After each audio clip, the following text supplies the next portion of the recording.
Hi అండి, నమస్తే. Welcome to Ramalakshmi వంటిల్లు. ఫ్రెండ్స్, ఈరోజు రెసిపీ చూస్తుంటే అర్థమయ్యే ఉంటుంది కదండి, దోశలు రెసిపీ. దానితో పాటు చట్నీ చేసి చూపించబోతున్నాను. చూస్తుంటేనే నోరూరించేలా అప్పటికప్పుడు చేసుకొని తినేయాలి అనిపించే సరికొత్త వంటల్ని చేసి చూపిస్తాను. ఛానల్ని సబ్స్క్రైబ్ చేసుకుని పక్కనే ఉన్న గంట సింబల్ని టచ్ చేశారంటే నేను వీడియో పోస్ట్ చేసిన వెంటనే కూడా మీ ఫోన్కి నోటిఫికేషన్ వస్తుందండి. మీరు కూడా ఓపెన్ చేసి చూసి మీరు కూడా కుక్ చేసి ఫ్యామిలీలో మీ ఇంట్లో అందరూ ఇచ్చే పొగడ్తలకు పొంగిపోతారని ఆశిస్తూ, ముందుగా మనం 1 కప్పు నిండా ఉప్మా రవ్వను తీసుకుని ఒక గిన్నెలోకి వేసుకోవాలి. అలాగే వేరొక గిన్నెలోకి 2 కప్పుల వరకు మరమరాలు తీసుకుని వేసుకోవాలి. రెండింటిని కూడా వేరే వేరే గిన్నెల్లో వేసుకుని పెట్టుకోవాలండి. ఇప్పుడు 1 కప్పు నిండా చిక్కటి మజ్జిగను తీసుకుని ఉప్మా రవ్వలో వేసుకుని కొంచెంగా వాటర్ కూడా యాడ్ చేసి రవ్వని పెరుగులో నానబెట్టండి. మజ్జిగ బదులు పెరుగైనా కూడా తీసుకోవచ్చు. ఈ రవ్వ అంతా కూడా మజ్జిగను బాగా పీల్చుకునేలా గరిటెతో బాగా కలిపి గిన్నెను పక్కన పెట్టుకోండి. ఇప్పుడు వేరొక గిన్నెలో మరమరాలు కూడా కొలిచి తీసుకున్నాం కదా. 1 కప్పు ఉప్మా రవ్వ తీసుకుంటే 2 కప్పుల మరమరాలు కరెక్ట్గా కొలత సరిపోతుందండి. ఇంకా ఎక్కువగా తక్కువగా యాడ్ చేయొద్దు. క్వాంటిటీ అనేది తేడా వచ్చిందంటే మారినట్లయితే దోశలు అనేవి కరెక్ట్గా రావు. 2 కప్పుల మరమరాలను కూడా గిన్నెలోకి వేసుకుని గిన్నె నిండా వాటర్ పోసి మరమరాలని వాటర్లోకి బాగా గరిటెతో కలుపుకుంటే మరమరాలన్నీ కూడా వాటర్ని బాగా పీల్చుకుంటాయి. ఇవి 2 కూడా మూతలు పెట్టుకుని ఒక 10 నిమిషాలు పక్కన పెట్టండి. ఈ లోపుగా మనం చట్నీ చూద్దాం. దానికోసం స్టవ్ ఆన్ చేసి పెనం పెట్టుకోండి.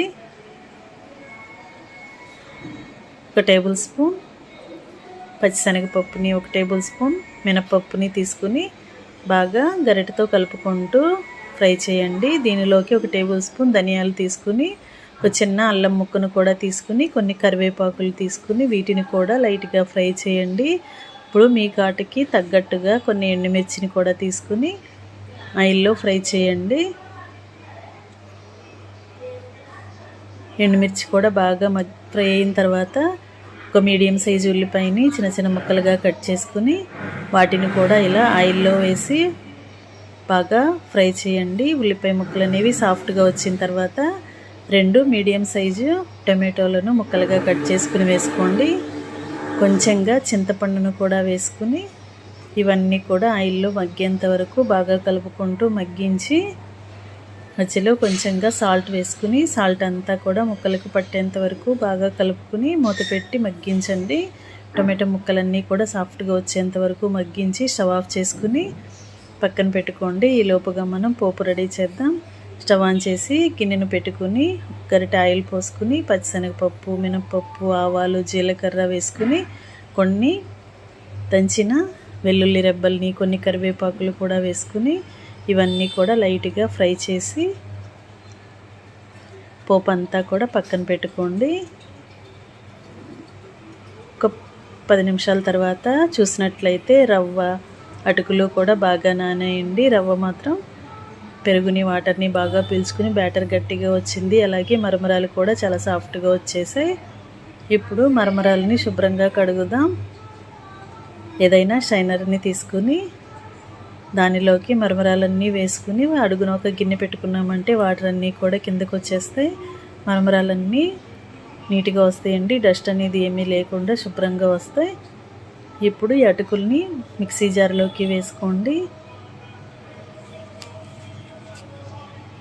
దీనిలోకి ముందుగా పెరుగులో పెట్టుకున్న ఉప్మా రవ్వను కూడా వేసేసుకుందాం.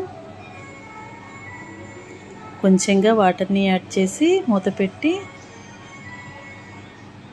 రుబ్బుదాం.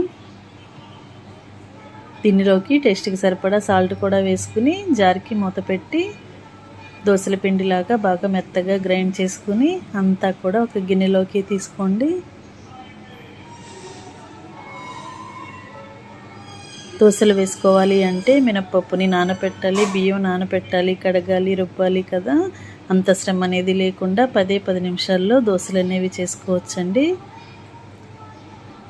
పిండి అంతా కూడా గిన్నెలోకి వేసుకున్నాం కదా. ఇప్పుడు 1 టేబుల్ స్పూన్ బేకింగ్ పౌడర్ వేసుకోండి. బేకింగ్ పౌడర్ కానీ కొంచెంగా వంట సోడా కానీ వేసుకోవచ్చు. మనం దోశలు అప్పటికప్పుడు చేస్తున్నాం కాబట్టి కొంచెం వంట సోడా వేసుకోవాల్సిందేనండి. మీరు కూడా వేసుకుని కొంచెంగా వాటర్ పోసి 1 టీ స్పూన్ వరకు జీలకర్రను కూడా వేసుకుని వంట సోడా జీలకర్ర అంతా కూడా పిండిలో కలిసేంత వరకు బాగా కలిపి పక్కన పెట్టండి. ఈ లోపుగా మనం ముందుగా చట్నీ కోసం మగ్గించిన ఇంగ్రీడియంట్స్ అన్నీ కూడా చల్లారాయి కదా, వీటిని మిక్సీ జార్లోకి తీసుకుని మూత పెట్టి ముందు పప్పు దినుసులు అన్నీ కూడా బాగా నలిగేంత వరకు బరకగా గ్రైండ్ చేయండి. ముందుగా వాటర్ యాడ్ చేయకుండా అన్నీ కూడా ఒకసారి బాగా నలిగిన తర్వాత తగినన్ని వాటర్ని యాడ్ చేసి మొత్తం అన్నీ మెత్తగా నలిగేంత వరకు గ్రైండ్ చేసుకుని చట్నీ రెడీ చేసుకుని గిన్నెలోకి వేసుకోండి. దీనికి మనం ముందుగానే పోపు రెడీ చేసి చల్లరి పెట్టుకున్నాం కదండి, అదంతా కూడా చట్నీకి యాడ్ చేద్దాం. ఎప్పుడు మనం పల్లీ చట్నీ, పుట్నాల పప్పు చట్నీ, కొబ్బరి చట్నీ తింటూ ఉంటాం, కానీ ఒక్కసారి నేను చూపించిన విధంగా ఆనియన్తో టొమాటోలతో చట్నీ చేసి చూడండి. చాలా చాలా టేస్టీగా ఉంటుంది. మనం తింటున్నప్పుడు అల్లం టేస్ట్ అనేది బాగా తెలుస్తూ ఉంటుంది. ఉల్లిపాయ ముక్కల టేస్ట్ కూడా చాలా చాలా బాగుంటుంది. ఖచ్చితంగా మీరు కూడా చేసి చూడండి. చట్నీకి పోపు వేసుకుని పక్కన పెట్టేసుకున్నాం కదా, ఇప్పుడు ముందుగా రుబ్బుకున్న పిండిని ఒకసారి గరిటెతో బాగా కలుపుకొని స్టవ్ ఆన్ చేసి పెనం పెట్టుకుని దోశ పెనం పైన పెనం కొంచెం కాలిన తర్వాత 2 గరిటెల వరకు పిండిని వేసుకుని పిండి అంతా బాగా ఉడికిన తర్వాత 1 టేబుల్ స్పూన్ ఆయిల్ వేసి దోశ నిండా కూడా ఆయిల్ స్ప్రెడ్ అయ్యేలా చేసుకుని ఒకవైపు మగ్గిన తర్వాత వెనక వైపు కూడా మగ్గించండి. ఇదే విధంగా మిగిలిన దోశలను కూడా వేసుకోవటమే. మనకి 2-3 గరిటెల పిండిని ఒకేసారి వేసుకుంటూ మందంగా సెట్ దోశలాగా వేసుకోవచ్చు, లేదంటే పల్చటి పేపర్ దోశలైనా వేసుకోవచ్చండి. మీకు ఏ దోశలు నచ్చితే అలా ఈ పిండి అనేది యూజ్ చేసుకోవచ్చు.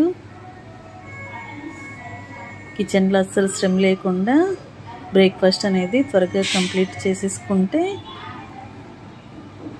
పిల్లలు ఎప్పుడు ఒకేలాంటి టిఫిన్ కాకుండా డిఫరెంట్ టేస్ట్తో తింటారు కదా, వారు కూడా ఎంజాయ్ చేస్తారు. మీరు కూడా తప్పకుండా ట్రై చేయండి. ఈ దోశల్ని ఉల్లిపాయ చట్నీతో సర్వ్ చేసుకోండి. రెసిపీ నచ్చినట్లయితే ఛానల్ని సబ్స్క్రైబ్ చేసుకుని పక్కనే ఉన్న గంట సింబల్ని టచ్ చేశారంటే నేను రెసిపీ పోస్ట్ చేసిన వెంటనే కూడా మీ ఫోన్కి నోటిఫికేషన్ వస్తుంది. మరొక రెసిపీతో మళ్ళీ కలుద్దాం. Thanks for watching.